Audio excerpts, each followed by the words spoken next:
My name is Ashish Chaudhary. Welcome to the black edge investment. तो आज हम बात करेंगे लक्ष्मी डेंटल लिमिटेड जो आईपीओ आ रहा है, जो अभी एक ऑलरेडी लिस्टिंग चालू है। तो हम ये इसके बारे में थोड़ा बात करते हैं, कैसा है, क्या है बिजनेस, क्या करता है और आपको ये आईपीओ में लगाना चाहिए कि नहीं। सो सबसे पहले तो देखते हैं क्या है इसने, क्या नतीजा बताया है। The IPO date is Jan 13 to Jan 15। ये 2 दिन आपको मिलेगा आपको अप्लाई करने को। फेस वैल्यू 2 रुपए है, जो कि बहुत कम है देखा जाए तो। ये एक नेगेटिव साइड हमको देखने में मिलता है। Okay. Price band is around 407228428, lot size 33। So the like total size they are issuing it's around 698 crore rupees.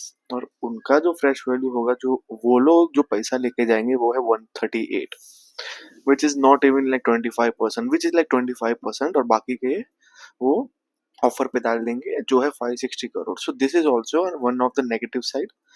बाकी फ्रेश वैल्यू है, वो ज्यादा पैसा वो खुद पे नहीं रख रहे हैं। वो सिर्फ एक 25% of the like total size वो खुद के बिजनेस में रखेंगे, बाकी सब वो बेच देंगे।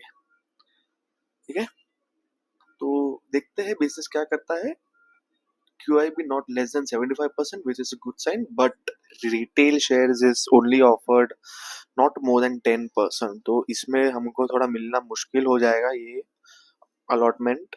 एंड HNI के पास 15% से ज्यादा नहीं मिल पाएगा। ओके। सो बिजनेस क्या करती है? बिजनेस देखा जाए, लक्ष्मी डेंटल एक डेंटल प्रोडक्ट कंपनी है, जो सॉल्यूशंस, जो कस्टम क्राउन, जो ब्रिजेस, मतलब जो ब्रांडेड जो अलाइनर होता है, जो शीट होता है, जो दांतों के लिए लगता है, जो ब्रेसेस हो गए या फिर कुछ और मटेरियल जो दांतों में लगता होगा, ये वो चीज बनाती है। And the portfolio includes like bridges, clean aligner, forming sheets, paediatric dental product भी रहेंगे इनके पास। मतलब बहुत सारे, मतलब केमिकल प्रोडक्ट्स, या फिर जो जो मतलब दांतों में लगता है, जो क्रीम हो गए, ये हो गए, वो हो गए, तो ये सब इनका है। मतलब ये ओवरऑल देखा जाए तो फार्मा सेक्टर से बिलोंग करते हैं। ठीक है। मतलब फार्मा ही बोला जाएगा इनको। Like the company of thermaceutical sheet, biocompatible 3D printing resins. तो जो दांतों में जो स्कैनिंग होती है, जो मशीन होता है जिससे आप अपना जो दांत है वो, जो डॉक्टर लोग जो कि मतलब स्कैन करते हैं, तो वो वो जो मशीन होती है वो इनके पास मिलती है, वो ये बेचते हैं by the like under the brand name of Teglas. Okay, the company operates fully integrated model, meaning they handle the entire project from designing and manufacturing to distribution of dental product। मतलब जो भी products ये लोग बनाते हैं, ये खुद ही design करते हैं, खुद ही मैन्युफैक्चर करते हैं और ये खुद ही डिस्ट्रीब्यूट करते हैं। मतलब there is no middle man in it, which is a very good sign। Like the company has 6 manufacturing facilities, 3 in Mira Road, Mumbai, 2 in Boisar, and 1 in Kochi, along with 5 supporting facilities in Mumbai, Delhi, Bangalore, and Ahmedabad. Okay. तो मतलब 6 जगह पे इसका manufacturing facilities है। And और 5 जगह पे supporting facilities है, जहाँ पे छोटा सा मतलब जो वेयर हाउस होता है, वेयर हाउस टाइप होता है बिजनेस का, वो है। The company dental network over to like 22,000 clinic and dentist across more than 320 cities. तो इनके साथ जो इनका जो नेटवर्क है वो 22,000 डेंटिस्ट लोगों के साथ है, जो ये कंपनी से जुड़े हुए हैं। जो कि बहुत मतलब बोला जाता है कि बहुत बड़ी कंपनी होती है ये लक्ष्मी डेंटल।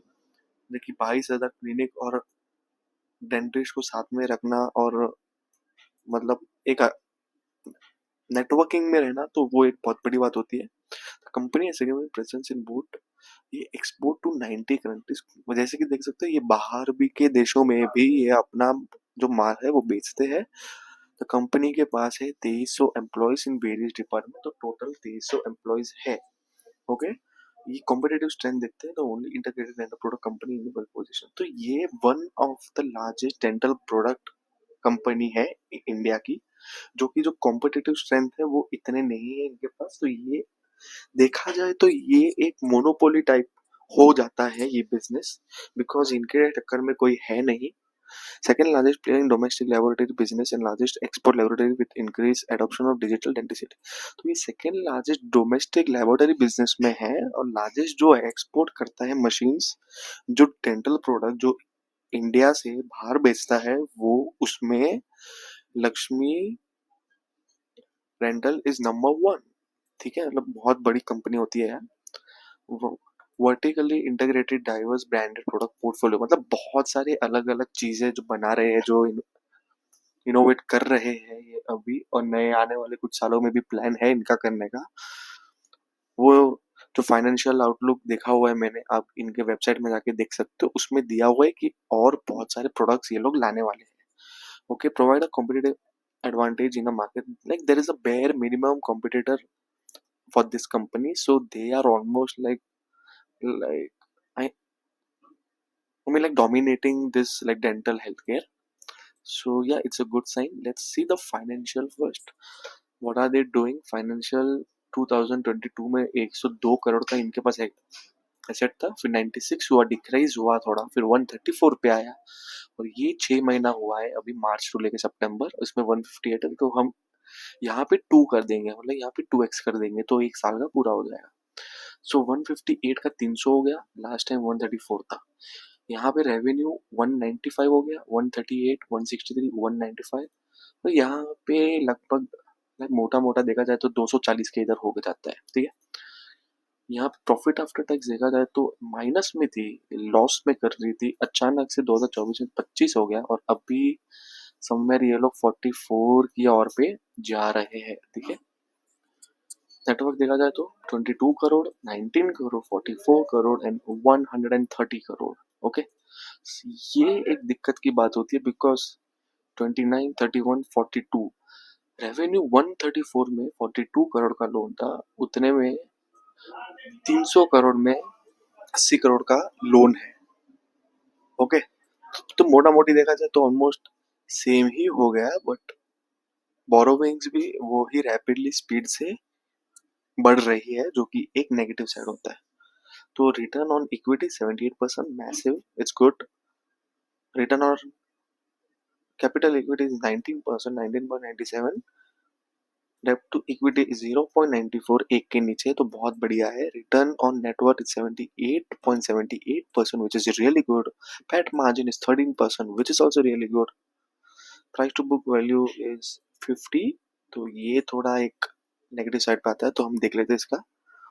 तो ईपीएस फिलहाल 4.88 पे है, बट लिस्टिंग के बाद ये 8 हो जाएगा, जो कि अच्छा साइन है।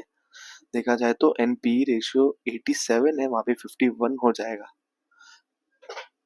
हम देखा जाए तो ये फार्मा सेक्टर के लिए ज्यादा हो जाता है 51, तो हमको ये एक नेगेटिव साइड, ये एक नेगेटिव साइड, एंड आप ऊपर की ओर पे देखोगे तो ये एक नेगेटिव साइड एंड एक और नेगेटिव साइड है जो है फेस वैल्यू। ठीक है, तो ये 4 हमको नेगेटिव साइड, और ये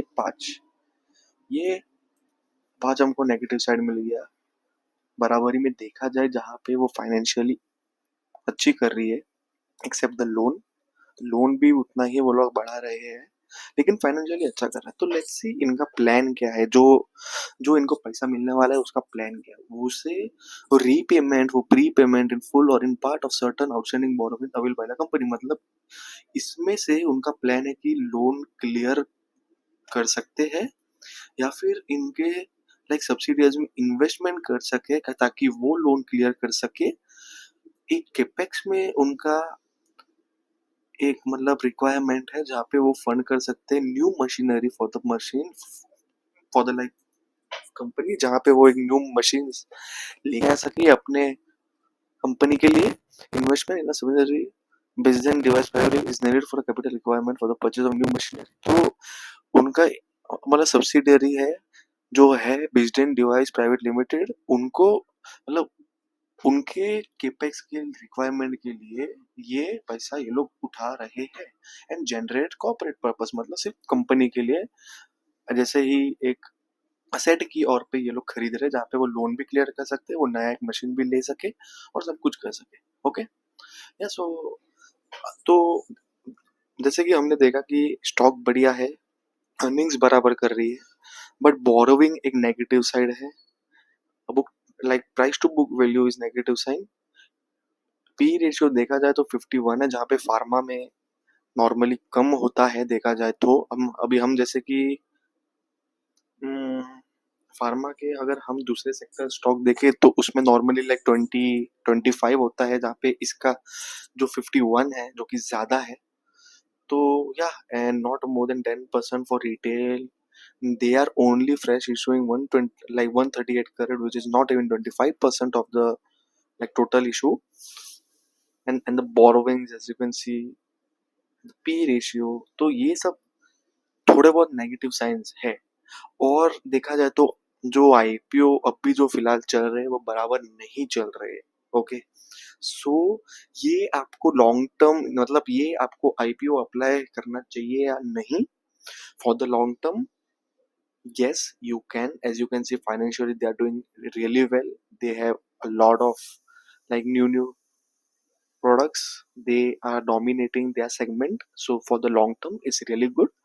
For the short term, because of the IPO and because of the volatile in the market, I would advise you not to apply it. But if you are a long term IPO based trader, so you can just do it. Okay. Yeah. So that's it for today. I'll see you at the evening by the market analysis video.